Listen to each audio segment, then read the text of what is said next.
오늘의 말씀은 언제나 용서하세요 라는 제목으로 말씀드리도록 하겠습니다. 본문 말씀은 우리 출애굽기의 말씀이에요. 하나님의 말씀도 또박또박 따라서 읽도록 하겠습니다. 여호와라 여호와라 여호와라 여호와라 자비롭고 은혜롭고 자비롭고 은혜롭고 노하기를 더디하고 노하기를 더디하고 인자와 진실이 인자와 진실이 많은 하나님이라. 많은 하나님이라. 출애굽기 출애굽기 34장 34장 6절 6절 말씀. 말씀. 아멘. 아멘. 네, 오늘의 말씀 통해서는요, 아무리 찌질하게 굴어도 라는 제목으로 엄마 아빠에게 잠깐 말씀드리도록 하겠습니다. 오늘 본문에서는 구원받은 이스라엘 백성들에게 엄청난 사건이 일어납니다. 하나님께서 독수리 날개로 업어서 구원한 그 크고 놀라운 구원이 무효화되는 사건이기도 합니다. 하나님이 주신 언약의 십계명의 돌판이 깨져버렸습니다. 그것은 바로 언약이 깨졌다는 뜻입니다. 그 언약의 효력은 없어지고 이스라엘의 구원은 무효화된다는 뜻입니다. 출애굽한 이스라엘 백성이 시내 광야에서 모세가 시내산에서 올라와 하나님의 말씀을 받으면서 내려오지 않자 기다리지 못하고 아론을 중심으로 가지고 있던 금부치들을 다 모아서 금송아지를 만들고 우상 숭배를 하는 아주 크나큰 반역의 죄를 짓게 됩니다.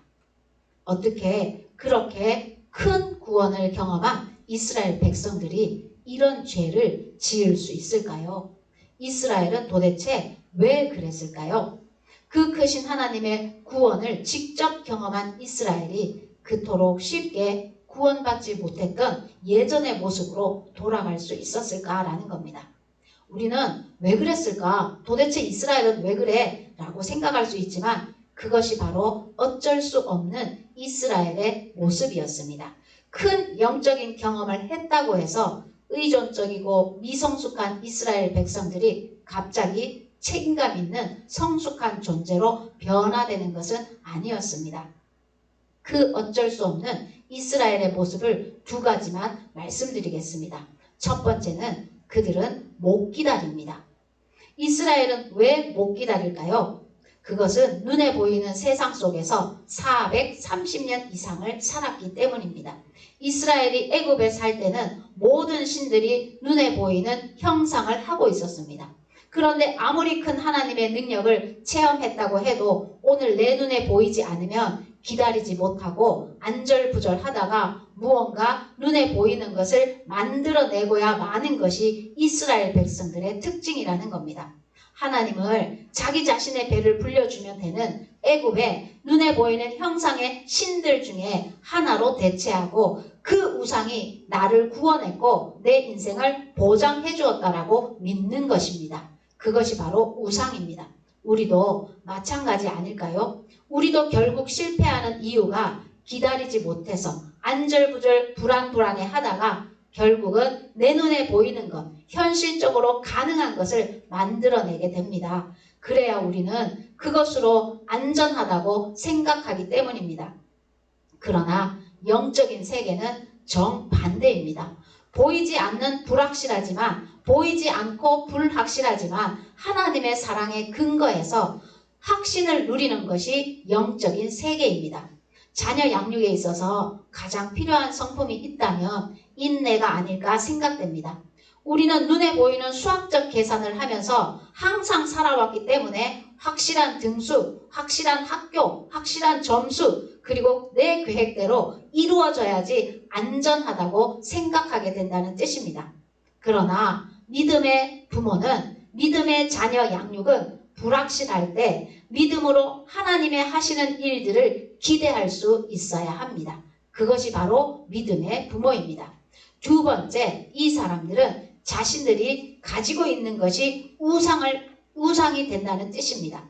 이스라엘 백성들이 출애굽할 때 애굽 사람들로부터 금부치를 얻었습니다. 그 대가는 애굽에서 등짝에 채찍을 맞아가면서 굴욕스러운 노동의 대가로 얻은 물질이었습니다. 하나님께서는 그 노동의 대가를 받도록 하셨습니다. 그런데 결국은 그렇게 번 돈으로 이스라엘 백성은 우상을 만들어버리는 존재가 바로 이스라엘의 특징입니다. 우리도 마찬가지 아닐까요? 우리가 가진 것들은 쉽게 얻은 것들이 아닐 것입니다. 피나는 노력을 하고 잠도 자지 못하고 때로는 수치를 참아가면서 이 땅에서 얻은 것들입니다. 그런데 믿음을 잃어버리면 결국 그것으로 우상을 만들 수 있는 존재가 바로 우리들이라는 뜻입니다. 저도 이렇게 말씀을 전하면서도 인정하고 싶지 않은 인간의 본질적인 연약한 모습입니다. 여러분, 자녀도 마찬가지입니다. 결코 이 자녀가 쉽게 얻은 자녀가 아닐 텐데요. 부모가 믿음을 잃어버리면 한순간에 자녀를 부모의 우상으로 만들어버리게 됩니다. 우상은 결국 어떻게 될까요? 이스라엘이 만들었던 금송아지를 불에 태워서 그 가루를 마시게 했던 것처럼 그 우상이 얼마나 허망한 것인지를 맛보는 부모가 된다는 뜻입니다. 그러나 하나님은 이 사건을 통해서 정말 하시고 싶은 말씀이 있으셨습니다. 이스라엘 백성들이 얼마나 어리석고 완악하고 무슨 짓을 저질렀는지 생 난리 부르스, 아예 난장판, 이런 난장판을 벌렸는지를 말씀하시는 것이 아닙니다. 이 본문에서는 하나님 앞에서 이런 난장판을 벌였음에도 불구하고 하나님은 오늘 읽을 말씀 6절을 말씀하고 있습니다. 나는 여호와라 여호와라, 나는 창조주요, 나는 유일신 하나님이다. 나는 자비롭다, 은혜롭고 노하기를 더디하고 인자와 진실이 많은 하나님이라. 인자를 천대까지 베풀며 악과 과실과 죄를 용서하리라 라고 말씀하고 있습니다. 하나님은 자신을 말씀하실 때 나는 스스로 있는 자라 이렇게 간단 명료하게 말씀하시는데, 이 구절처럼 이렇게 겹겹이 표현한 말씀은 없다고 합니다. 여기서는 나는 자비롭다, 나는 은혜롭다, 나는 쉽게 노하지 않는다, 나는 사랑하고 진실하다 라고 몇 번이고 자신에 대해서 겹겹이 표현하고 있습니다. 쉽게 말씀드리면 사고치고 들어온 자식에게 곰국 끓여주면서 사랑해 라고 말하고 새 옷 입혀주면서 괜찮아 라고 안아주고 따뜻한 이부자리 봐주면서 힘들었지라고 겹겹이 더 사랑한다고 말하는 탕자의 아버지 같은 사랑입니다. 구원받은 지 얼마 안 되는 이스라엘 백성들에게 하나님은 너희가 아무리 난장판을 치더라도 내 사랑은 변함이 없단다. 물론 이스라엘이 결코 잘했다는 뜻은 아닙니다. 그러나 이 크고 놀라운 하나님의 사랑이 아니라면 어떻게 430년 애굽에서의 노예로 살았던 찌질하고 보잘것없는 이스라엘이 앞으로 남은 광야 생활을 하면서 믿음의 길을 갈 수 있었겠습니까? 이 하나님의 마음이 느껴지실까요? 이 사랑 앞에 이스라엘 백성이 이제 앞으로 어떻게 하나님을 신뢰하지 않을 수 있었을까요? 우리 아기들도 마찬가지입니다. 영유아기 때 아기들이 울고 떼쓰고 잠도 안 자고 말도 안 들어도 이때에 인생의 시작하는 그 시점에 엄청나고 크고 놀라운 부모의 사랑을 경험해야 한다는 것입니다. 그때 그 큰 사랑을 경험하지 못하면 남은 인생을 불안과 염려, 두려움 등 자신의 부정적인 어두운 정서를 해결하는데 인생을 사용하게 된다는 것입니다.